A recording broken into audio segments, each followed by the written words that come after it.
Podobne ako knižnica dokumentov funguje aj knižnica obrázkov.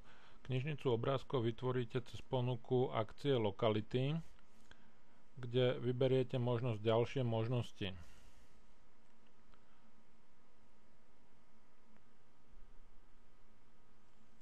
Po chvíli sa zobrazí v okne vytvoriť zoznam dostupných položiek, ktoré môžete filtrovať, prípadne ich prehľadávať postupne, ako sú zobrazené.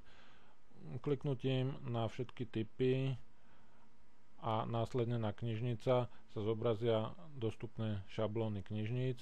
Kliknite na knižnica obrázkov, vpravo sa zadáva názov knižnice, prípadne môžete zobraziť ďalšie možnosti. Čiže názov môžeme zadať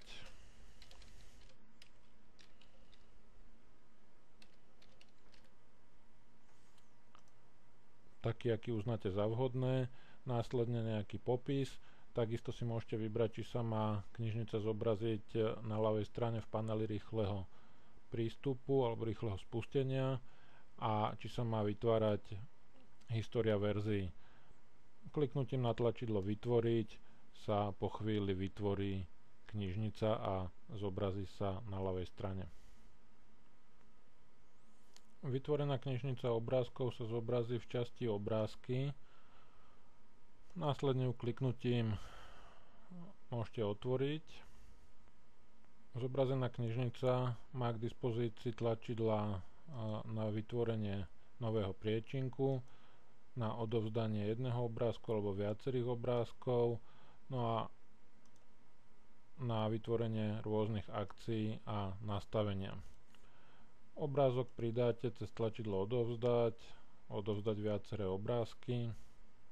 Zobrazí sa okno na odoslanie vybraných obrázkov, kde je potrebné vyhľadať obrázky uložené v počítači. Tieto obrázky uložené v počítači môžete následne označiť.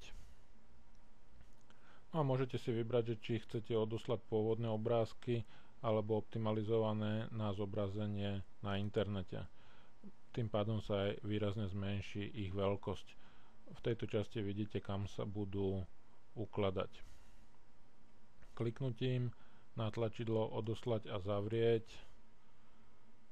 nastane odosielanie obrázkov z počítača na SharePoint.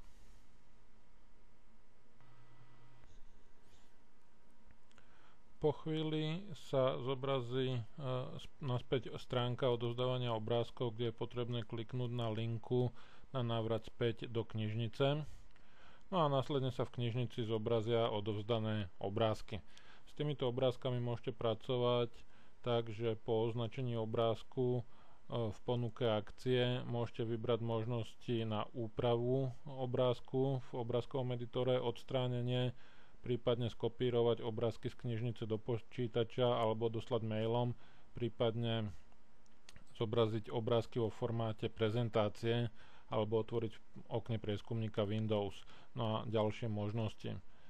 V knižnici obrázkov nie je dostupný štandardný pás s nástrojmi, ako je v knižnici dokumentov, preto je potrebné všetky akcie robiť len v tejto hornej časti.